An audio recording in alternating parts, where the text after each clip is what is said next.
እንግዲህ እስኪ ወደ ኦሃዮ ግዛት ዳርክ ካውንቲ እንሂድ። በጣም ጸጥታ የሰፈነበት ገጠራማ አካባቢ ነው። ቀኑ መጋቢት 23 ምሽት ነው። በጃክና ሊንዳ ማየርስ የእርሻ ቤት ውስጥ ሁሉም ነገር ሰላም የሰፈነበት የተለመደ ምሽት ይመስል ነበር።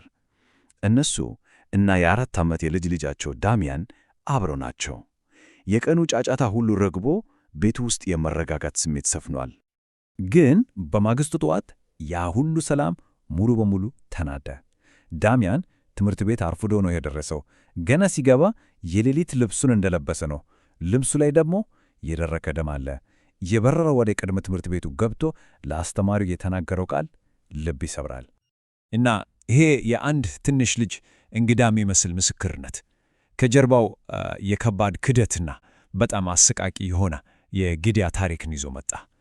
እና ታሪኩ በሙሉ የሚያጠነጥነው ሕፃኑ አረንጓዴው ጭራቅ ብሎ በጠራው አንድ አስፈሪ አካል ዙሪያ ነው። እሺ እንግዲህ ምርመራው ሲጀመር በሰርጀንት ማርክ ዊታከር የሚመራው የፖሊስ ቡድን ወደ እርሻ ቤቱ ደረሰ። ቦታው ላይ ሲደርሱ ግን ከባድ የሆነ የጭርታ ስሜትን የተቀበላቸው። የፊት በሩ በትንሹ ተከፍቷል፣ ግን ከውስጥ ምንም አይነት የሕይወት ምልክት አይሰማም። በጣም ጸጥ ብሏል። ወደ መኝታ ክፍሉ ሲገቡ ያጋጠማቸው ነገር በጣም አስከፊ ነበር። ግን ከዛም በላይ ትራስ ላይ አንድ እንግዳ ነገር አገኙ። በቤት ውስጥ የተሰራ የጠመንጃ ድምፅ ማፈኛ።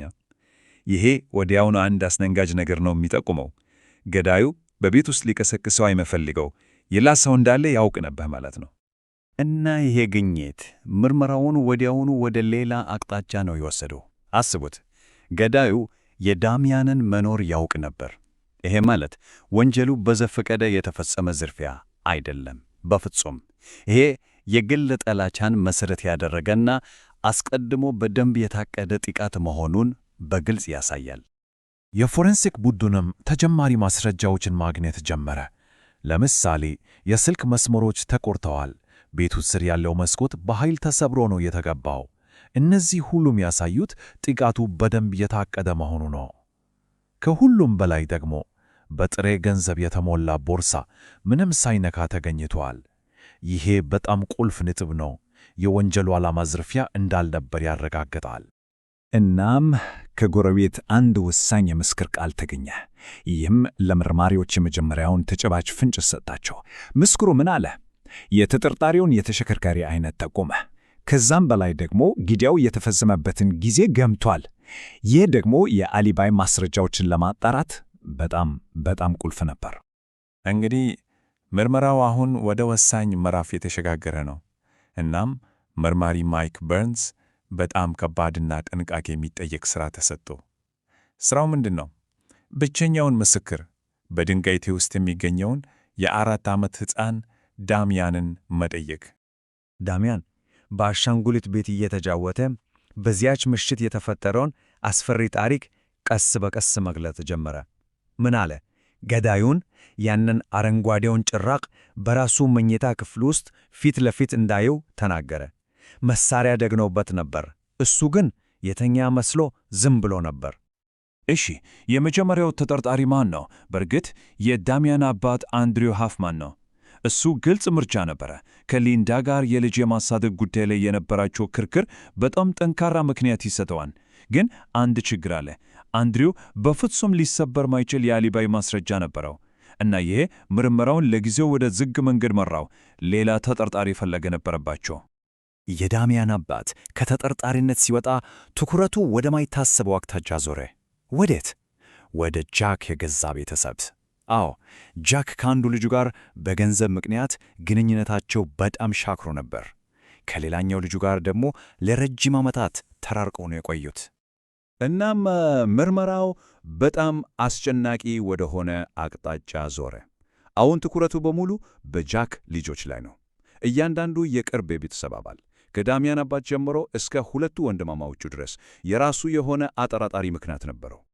እናም መርማሪ በርንስ ወደ ግሬግ ቤት ሲሄድ ያገኘው ትዕይንት በጣም እንግዳ እና አጠራጣሪ ነበረ። ሁለቱንም ወንድማማቾች እዛው አገኛቸው። አንደኛው ትራቪስ ነው፣ ለ7 ዓመታት ያህል ከቤተሰቡ የርቆ የነበረው ልጅ። ሁለቱም በጸጥታ አብረው ተቀምጠዋል። ልክ ምርመራ እንደሚጠባበቁ አይነት ስሜት ነው የሚሰጡት። የሁለቱ ወንድማማቾች ቃለ መጠየቅ መርማሪዎችን በጣም ግራ አጋባቸው። ትራቪስ በጣም ተጨንቋል፣ አሊባይም የለውም። ስለዚህ እሱ የበለጠ አጠራጣሪ ይመስላል። የግሬግ የአሊባይ ማስረጃ ግን እንግዳ በሆነ መልኩ በጣም ጥብቅ ነው፣ እማይታመን አይነት። ይህ እንዴት ሊሆን ይችላል? መርማሪዎች በዚህ እንቆቅልሽ ላይ በጣም እየተወዛገቡ ነው። ማንን ይጠርጠሩ? እና ልክ በዚህ ሰዓት አንድ የስልክ ጥሪ ደረሳቸው። ያ ጥሪ ሁሉንም ነገር ለወጠው። ጥቆማው የመጣው ከግሬግ ጓደኛ ነው። እና ምን አለ መሰላችሁ? ግሬግ በቅርቡ አባቱን መተኮስ እንደሚፈልግ እንደነገረው መስክሯል። በሚገርም ሁኔታ ገዳዩ ከቤተሰቡ ሩቆ የነበረው ትራቪስ አይደለም።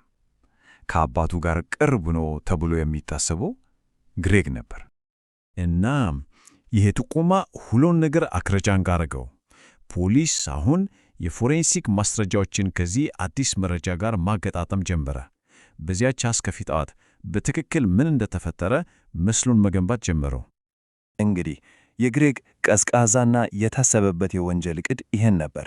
እስኪ በየደረጃው እንየው። መጀመሪያ አረንጓዴ የአደን ልብስ በመልበስ ራሱን ለወጠ። የዳሚያን አረንጓዴ ጭራቅ ሆነ።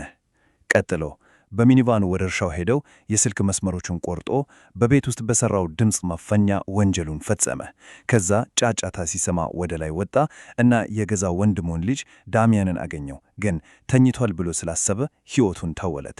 በመጨረሻም ከቦታው ሸሽቶ ማስረጃዎቹን በሙሉ ወንዝ ውስጥ አለ። ልብሱን ቀይሮ ምንም እንዳልተፈጠረ ወደ ሥራው ሄደ። ፍጹም አሊባይ ለመፍጠር ማለት ነው። መርማሪዎች ግን ዝም አላሉም። የግሬግን መንገድ ከእርሻው እስከ ሥራ ቦታው ድረስ በድጋሚ ለኩት። እናም ያ ፍጹም ይመስል የነበረውን የአሊባይ ማስረጃ አፈረሱት። እውነት ነው፣ የጊዜ ሰሌዳው በጣም ጥብቅ ነበር፣ ግን ወንጀሉን ፈጽሞ በሰዓቱ ሥራ ለመግባት ሙሉ በሙሉ የሚቻል እንደነበር አረጋገጡ። እናም አሁን ሁሉም ነገር በግሬግ ላይ እያመለከተ ነው። ምርመራው ወደ መጨረሻው ምዕራፍ ገባ። ፖሊሱም ክሱን የሚያጠናክሩትን ቀሪ ማስረጃዎች በፍጥነት መሰብሰብ ጀመረ። እና የተገኙት ማስረጃዎች የግሬግን ጥፋተኝነት በደንብ ነው ያረጋገጡት።